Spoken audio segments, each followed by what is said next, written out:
Lucien. As such, it is told that Nicander, in his wanderings, came upon a valley which held the Sisters of Sleep and Death not as resident Thamus or the Storm Avenger's progeny, but as patient Tiamats with the nameless deity who likewise sired Noctira's own. In modern times, such retellings are refuted for more logical tales, of course. From Phineas the Younger's Creeds of the Known World, Book 2, chapters 12 through 13. The walls of fair clay glinted beneath the summer sun. Beyond them were the spires. Lucien could see 3 now, against the horizon, 2 north and 1 south. The middle would be Origins, where his journey would end, and his next begin. Remember why you have come. Lucien winced. He needed a bath. They had been following the sky for days, hopping from village to village.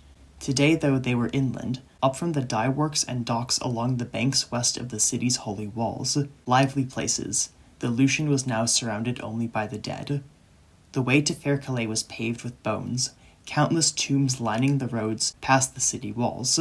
Cicadas wailed as Lucien, Edmund, and their guard drifted past ash pits, whispering towers, undercrofts, cairns, tombstones, stelae, 1,000 paths and one laid before the feet of the Empire in Noria.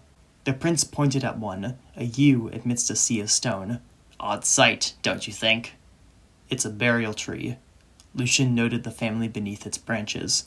By such custom, the ashes are mixed with water and fed to the roots. See them there? Much like us in our undercrofts, that family is surrounded by their dead. Edmund snickered. A tree full of souls? Maybe I could sleep under one and make myself a Nicander. Lucien's jaw tightened. I think not, unless you count your years here as part of your wanderings. He paused as the two passed a stele honoring a forlorn mother. Edmund leaned close. What keeps you? Nothing, Lucien lied. Only, Iroh once jested something similar, though truly it was more deceit than joke. You might recall it, how he came back to me. Disguised, Edmund grinned. In name and purpose. Aye. Lucien winced again. It had only been a month, so little time in truth, but Lucien missed him all the same. Where was he now? When had he woken? And how? How was Fortuna faring?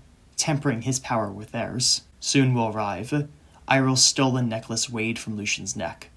And I'll send for word of them. He got more wrong besides, Lucien insisted. His Nicander was from Fair Calais, not Serkaya. And regardless, Nicander went to the land of the dead, not the other way round. And wherever that land is, under the earth or in the sea or past the sky's rim, that is for the gods alone until we too bend our necks for the gem cheek's chain. Yet are you not there? Part of him whispered. The immeasurable dead made one, whether by stone, sea, or sky. You are he, doomed to wander his way back home. Lucien shuddered. If that were true, what trials would he endure? That other Nicander, his wanderings had brought him to the earth's edge, to holy Thais, the wastes of Tiamat, and beyond. In that northern clime he had faced Velna, a lich whose breath cracked stone and whose touch turned men to thralls. Iroh's necklace bounced against Lucien's breast. Will I too have to face a Velna? That other Nicander never beat him, only escaped on account of the old man of the mountain. A dragon whose shadow breath had toppled the lich's foul tower. Only the old man had followed Nicander south, and that had caused its own troubles. A finger struck Lucien across the face. What was that for? Lucien turned right. The prince was leaning half out of his saddle. Edmund shrugged.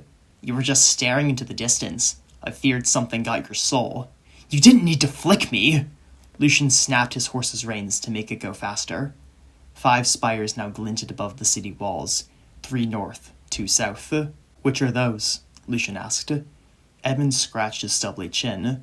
Closest one's the Sanhedrin, in the middle of the gardens northwest of Origins Hall. Royal Library, last I checked. Is it public? No, Edmund laughed. Why would it be? Lucien held his tongue. That one there, the prince pointed to the Sanhedrin's left, is the Tourmaline Spire. Barely has anything in it save a stair to the top. No wonder the Authorids abandoned it centuries afore. Those 2 to the south, he pointed to each in turn, are the Bloodthroat and Temple of the Triarchy. The latter's self-explanatory. The former's the seat of the Criori. I'm familiar, Lucien sighed. The Criori were one of the 7 noble families who founded the Calayan kingdom under Origin the Great. Subtlest and most insular of the seven, they alone still held their ancestral spire. And that, Edmund pointed to the middle one, is Origen's tower. As he spoke, the spires in turn began disappearing from view. Soon after, they had reached the gates. The walls of Fair Calais were doubled twice over. Split by the river's sky, Fair Calais was a city of two hills, each built upon itself over 100 generations. Each hill had its half of the wall, plus another, older one, farther up. The ones before him were 10 and 5 cubits high and a third as thick. Lucian wondered how tall the inner ones were. They passed through the limestone and its niches within. Today they held stalls. In times of siege, it would be additional gates. Inside was a whirlwind of sensation. Sunlit shingles, stucco and limestone, merchants hawking goods, wood smoke, painted columns, wagons and hooves clopping against cobbles, meat, metal and rust and bone, dogs barking, fruit and flowers and bread, color, so much color. They'd entered into a market. Seeing the 50 armed lictorials alongside them, many nearby stopped to spy Lucian and the prince. The clamor lulled a moment, until just as soon crackling back to life. Lucian eyed those who remained. A little girl holding her mother's hand, each dressed in faded pink. A pair of young boys, thin and wearing little more than rags. A graying man, eating next to his daughter as a gang of cats looked on longingly. Another half his age, with a thin, stubbly beard. Far above, a woman paused from her laundry until she draped a stiff, pale green cloth and winched it out onto the line overhanging the market square. Lucian blinked, trying to take it all in. The largest city he had ever seen was the seaside metropolis of Old Elon at the mouth of the Altus. Old Elon had been massive, and, if Edmund had spoken true over their past month, Fair Calais was 5 or 6 Old Elons. Remember why you have come. Lucian's smile dropped. It might not be all bad, though. He took a deep breath in, only for miasma to come with it. Sweat, urine, dirt, rot, charred hair, and shit. So much shit. Suddenly, Lucian was all too aware of the flies swarming around his head. One landed on his shoulder, and when Lucian tried to swat it away, all he got was a slap. Edmund chuckled. Flies getting to you? I'm afraid you'll have to get accustomed to it. It's always like this in the summer. Lucian turned his head. Always? The prince shrugged. Why not? The horse is shit, and in the summer especially, the flies breed in it. And there are tens of thousands of horses in Fair Calais. Wherever the flies buzz, they carry that corruption with them. The rooks say that's why so many come to the temple in the summer, especially mothers bearing babes. The prince leaned in close and grinned. The corpse-handling guild says they get more too. And nothing's being done about this? Lucian started. How could it? Edmund replied. It's not like we're going to ban horses. What would carry the goods? Work the mills? You could at least clean the streets, Lucian muttered. What, every day? Edmund exclaimed. With that effort, the Empire might as well conquer half the known world. Or do you suggest we do away with summer? No, we can only let it be. Besides, I'd wager the babes that die wouldn't have lived much life regardless. Might even be a mercy then. Lucian could not speak. Instead, he clenched his reins. Before him were orphans, widows, the dispossessed, every one he and Fortuna had saved, had to save, and those they had been saved from, the ones they had punished. How much farther? Edmund turned. What did you say? Lucian sighed. He chose his next words carefully. What happens when we arrive? He asked. Edmund replied. We'll get settled in. You in your quarters and me in mine. Then there's someone we should have you meet. My nose, Lucian nodded. Some week prior, Edmund had sent ahead Burra, a lictorial trusted to find someone capable of serving their ends in places neither could go or wish to be seen going. Maybe he'll be able to learn more about Eggenhand, Lucian wondered. There had been no word of him since leaving Erdonia. Lucian could hardly blame him, especially after what he had done. What then? Supper. The prince's smile wilted. I'm sure Lord Knox is well aware of our return. He left the rest unsaid. Past the market, they continued their ascent towards the northern hill. Lucian and the prince turned left, then right, winding around the edge of a large stone theater cut into the hillside, its seats bleached beneath the sun. A performance was happening. On stage was a chorus of 30. Most were darkened leather, the rest the lictorials' red tassels or the armor of the city watch. Amidst the chorus were 2 pyres, dry as bone. On each was a woman, wearing little save sacks over their heads. "See these violators!" One of the coarsened leather steps forward, arm cinched by a gold band. "By authority of the temple, these 2 are found to have engaged in unholy union. As voice of the ordinators, I will refrain from mentioning the foul acts, profane rites, and unspeakable abominations these 2 were found in the midst of." Lowering his arm, the man in black orders the woman unveiled. The first's face is polished, unnaturally so, but it seems to Lucien she nevertheless had been crying. "You've seen your share of crying women." The other woman, older than the first by half, shows no such grief. "This is your final offering." The actor speaks to each in turn. "Tell us who accompanied you beneath the city, and you shall be granted mercy." "You're mistaken." Tears trailed down the first woman's cheeks. "We were misled. We had nothing to do with it. This is all a great misunderstanding. If you received the message sent to your offices last night, you would release us." The one costumed as an ordinator looks to the audience. "We have heard no such message. So be it. You shall receive your due, so that your blasphemy may scar this world no longer." "Please." The younger woman slumps against her post. "We just wanted to be free." "I regret nothing." The older woman scowls. "I do it all again, you hypocrites. You will not be saved. Not you, not your temple, not your emperor. Blessed be the great house. Hail!" One of the other ordinators strikes her across the cheek. His arm also bears a ring of pale gold. Looking back, Lucien realized all the ordinators were wearing them. The women's hoods are then reaffixed, and 2 lictorials step forward, armed with firebrands. Lucien froze. They're not acting. "Sequester these traitors with their master," the Inquisitor announced as each brand was laid atop its pyre. "Let them go where all burned things go. Let this world be purged of all the Moonin and those who offer them sacrifice." "Gather the pieces," the remaining ordinators and lictorials chanted. "Remake the world." Suddenly, one of the crowd raced forward only to be restrained by 2 of the several guards blocking the stage. What can one man do? Lucien watched as the air filled with smoke, the smell of burning flesh, and the cries of the guilty. They deserved it, surely. Or his brother's amulet weighed against his neck and Lucien grew cold. Far below, another was watching the flames. Wearing an officer's cloak, their face was a cavalry mask, grey and grave. The masked man turned, and for a moment their gazes met, until the steel-faced man raised his arm in a salute, though he could not tell if the man saluted him or the one to Lucien's left. The prince faced forward, pretending not to look at the scene below. Farther behind him were Julianos, Cecil, and Rubefair, their expressions as vague as the prince's. Lucien turned to his patron. "What do you make of it?" The prince looked ahead. He was silent for a time. "I wish they weren't so public about it," he said finally. Lucien's lips twitched, trying to conceal a scowl and the flame that had forged it. "Remember why you have come." They spent the rest of the way in silence. Placed at the southern tip of Fair Calais' northern hill, the royal palace's spire was a wonder to behold. Central most of its kind, its walls soared upwards, as if it itself held the world in place.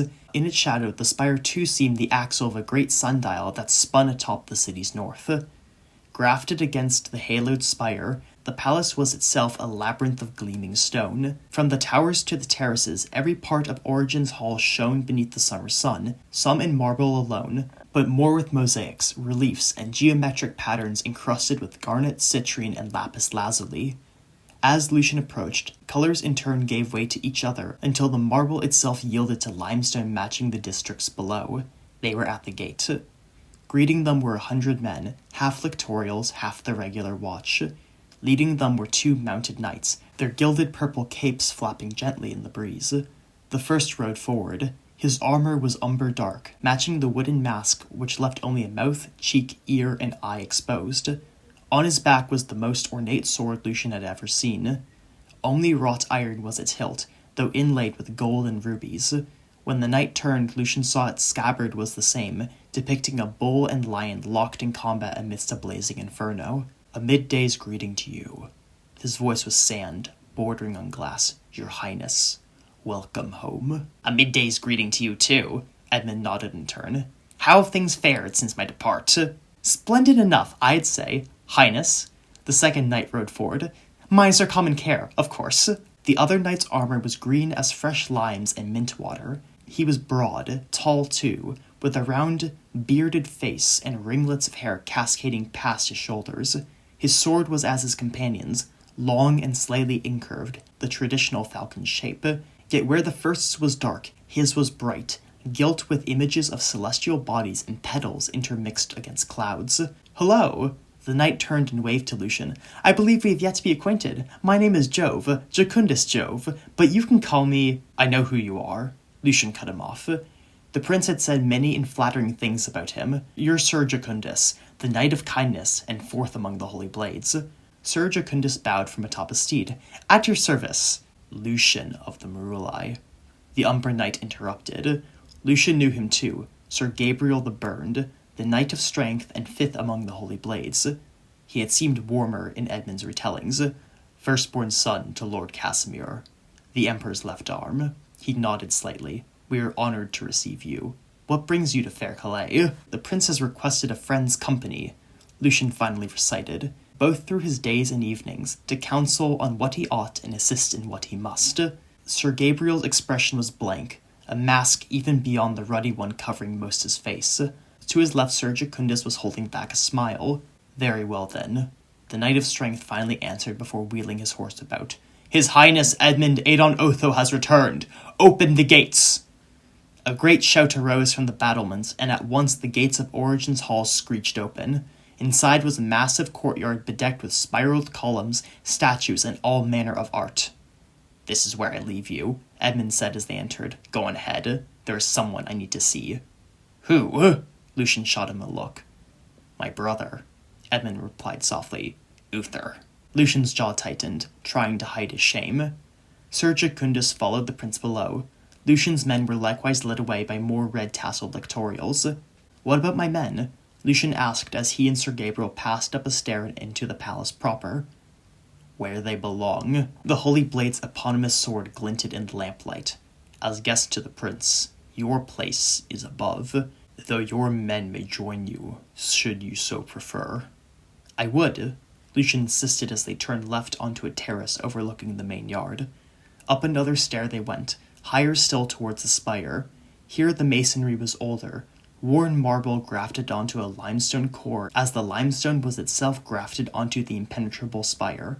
Farther up they spiraled until Lucien had fully lost which way led back below. All the while Sir Gabriel marched forward, his head cocked ever so slightly to the left. Staring at him, Lucien wondered if Irel too now walked like that, up and down the chasm of the crypt. "Sir." Lucien opened his mouth but just as quickly shut it. "Yes, my lord?" In the dark, Gabriel's voice was somehow gentler. "Nothing," Lucien replied. "Remember why you have come." Then they were at his quarters. They were spacious, 3 rooms, one for receiving guests, one for sleeping, and a third for the privy. The middle had a balcony overlooking the sky and the 2 islands between its banks. "A servant shall stop by at midday," Sir Gabriel stated as Lucien looked out onto the city below. "They shall bring food and show you about the castle. Should you also wish, they shall also have a bath drawn for you." The knight then opened a small panel in the wall. Inside was a rope. "Should you so wish for anything, pull on this and it shall alert someone below." "Who is at the door then?" "Should you also wish," he said, the thing half open, "we shall have a guard with you day and night. Should Lord Carmen the Emperor's pointer finger, or his highness so allow it, one of our order shall accompany you instead." He left the rest unspoken. "Welcome to fair Calais, Lord Lucien. Forgive me, for I'm needed elsewhere." He hastily closed the door and, for the first time in a month, Lucien was alone. Fair Calais. Lucien slumped into one of the chairs. What now? What could he do? He rubbed his chin, feeling the stubble and grime of the past day's journeys. He needed a bath. Lucien reached into his tunic, passed his brother's amulet, and pulled a small, silken cloth from an annex sewn against his rib. Even after a month of riding, its crocus hue and embroidered glyph of circle and bisected arch were perfectly intact. "I fear a conspiracy against my life." At once Lucien rose and began familiarizing himself with every part of his new quarters. If there was one hidden compartment, there must be others. Behind the dressers and panel paintings of ancient heroes, Lucien imagined rats with human faces. Lucien rushed to one of the dressers and opened it. The clothes inside were tailored enough to match his own. They know you are here. He opened another one. Inside was a carafe, clay cups, and tablewares for 3. There was also a set of knives. Lucien took one, placed it on the table, and went to the balcony. Some 30 cubits down was a terrace. Past that was a sheer drop to the northern banks of the sky hundreds of cubits below. A rope might do well, Lucien thought, before he noticed a second balcony directly below his. There was none above. They know you are here. And they know why. Others too. It's not too great a thing to suspect. He breathed in, taking in the sense about him. That's the game, isn't it? Someone knocked at his door. Lucien froze. He hadn't locked it. The servant. He went to the door. On the other side was a man of about 30, with a thin, stubbly beard and a nose that had been broken more than once. His tunic was ash gray, bound by a brown leather belt. "Greetings?" Lucien asked. The man before him bowed. "Lucien Marula." His low Norian was raspy. "Son of the Lord, friend to the prince, I have been sent for you." "You may enter." Lucien let him in and closed the door behind them. When the man turned, Lucien lowered a hand to his hip and froze. He had left his sword with the luggage. "Who sent you?" Lucien asked, trying not to look at the silk or the knife. "A man named Burra." The stranger bowed again. "I am Sator, my lord, and I have been so told to serve you in all ways I can, night or day, sickness or health." So this is him, Lucien realized. "My nose." "I see," he paused. "But tell to me, how did you know who I was?" "I know because I saw," Sator replied. "This morning at the Dyer's Way market. You made quite the entrance." Lucien's eyes went wide. "You? But then how did you get past the guards?" "Walls stop armies, not men." Sator pulled a silver drachm from his pocket. "Especially with one of these. Dressed as a servant besides, and few notice you at all." Lucien nodded. "Have a seat, Sator." Sator reclined into a nearby chair. "Kindly, my lord." "Tell to me," Lucien continued. "Do you know why we have hired you?" "Why does anyone hire a dog?" Sator shrugged. "Guard a door, bite a hand, find a fox's den." He leaned back. "But mayhaps you want me to play the cat." "What do cats do?" Sator grinned. "Hunt rats."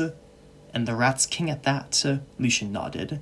"I take it we have an understanding then." "Aye," Sator smirked. "I'll hunt the rats, you who feeds them." "Good." Lucien bid him rise. "Kneel for me, if you would." When Sator knelt, Lucien found the knife. "Do you swear to serve me honorably and faithfully, even unto your dying breath?" Sator chuckled, eyeing the knife.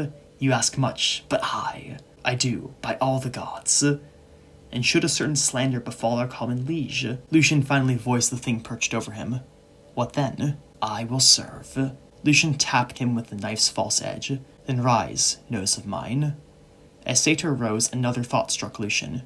"Do you know the legend of Nicander?" "Most of it," he replied. "'Tis a long tale." "Certainly." Lucien's eyes narrowed. "Do you remember his pet's name, then?" Sator thought a moment. "Tyro, aye." "Well then, Tyro," Lucien replied, "find me tomorrow morning beyond the palace walls. We have much work to do." He motioned him to the door. Sator stayed where he was. "There's something else, my lord." "Right. How much have you been paid for?" Lucien asked. "Enough to the next calends," Sator replied. "After that, it will be taken care of," Lucien insisted, "on the morrow." Sator nodded and headed for the door. "Wait," Lucien said. "Another thing." "Yes, my lord?" The words came slow from Lucien's throat. "What did you make of the burning today?" Sator was silent for a time. "Methinks it queer, my lord," he said finally, "that demons and gods can be the other, depending on the wearer." When Sator left, Lucien locked the door behind him. He slumped back into his chair and again ran a hand down his grimy face. "My very own cutthroat." Soon another knocked on the door. This time Lucien remembered to hide the silk before he answered. On the other side was a woman old enough to be his mother. "Lord Marula." She too wore a long grey tunic belted by brown leather. "My name is Iris. I have been instructed to give you your tour of the palace. Where shall we begin?" Lucien rubbed his chin, feeling the grit and stubble. "I would like a bath." Lucien had expected something large, like the baths at Flotten, Old Elon, or any other city. Instead, it was a small room lined with marble images of Adonai and Imanor, twin gods of love and longing. In its center was a bronze beast of a cauldron, large enough to steep a man in. It was already full of scented water. After Iris left, Lucien undressed and lowered himself into the bath, making sure to first hide his brother's amulet and the piece of silk between his folded clothes. The water was hot against Lucien's skin as he scrubbed the past days clean. What can one man do? Sighing, Lucien leaned back and closed his eyes, the water's perfume thick on the air. Somewhere shy Estelle was beckoning to him, until a voice pulled him back. Sleeping, are we? Lucien's eyes snapped open. By the door was a woman. She was of an age with him, wearing a gray tunic and a belt that matched her coppery hair. In her hand was a razor. Fear not, she snickered, the sound of a mountain spring. I'm here only to give you a shave. Relax, I pray thee. Lucien blinked at her, not sure what to say. Or, in the lamplight her smile was honey dark. Do you think my intentions elsewise? Not at all. Red crept to Lucien's face despite the heat. Please, if you would. Lean back then, she whispered, and let me serve you. Lucien did, suddenly aware of his beating heart. He didn't hear her approach, only saw as two green eyes appeared above him, accompanied by snake-like rivulets of red hair. Lucien stared into her eyes as the cold iron touched his neck. Are you here to kill me? He asked. My lord, she cooed, if that which I serve wanted you dead, you would not have woken. Who do you serve? He meant to say, but in the scented bath his throat had gone thick. The razor passed his neck, taking hair with it. Are you real? He finally rasped. Realer than much, she whispered. Than invisible law, than the gods for whom there is only custom. Realer than all things made by man to abuse his fellow. She leaned in close as one of her hands dipped beneath the water's surface. Lucien shuddered. I'm as real as you. She splashed more scented water against Lucien's neck and continued to shave. Or that necklace and silk you have hidden in your clothes. Lucien froze. What do you know about them? She avoided his gaze. Little, the first. The other, mayhaps I've seen it before. Down in Shadow Alley, or by the docks, perchance. Only by so many paths can saffron enter a city. She turned back to him. Would you like more? Who are you? Lucien whispered. Just a serving woman. She leaned down again, so close as to nearly brush her lips with his. Lucien could have kissed her. Your name. She smelled of cinnamon. Hush. She put a finger against his lips. Later, my love Lucien. But if you must, my name is of a goddess, one who guards the way to her mother's home. She then drifted from Lucien's sight. When he sat up, she was gone, leaving only a pile of Lucien's scattered clothes and a razor glinting dark as the walls of fair Calais.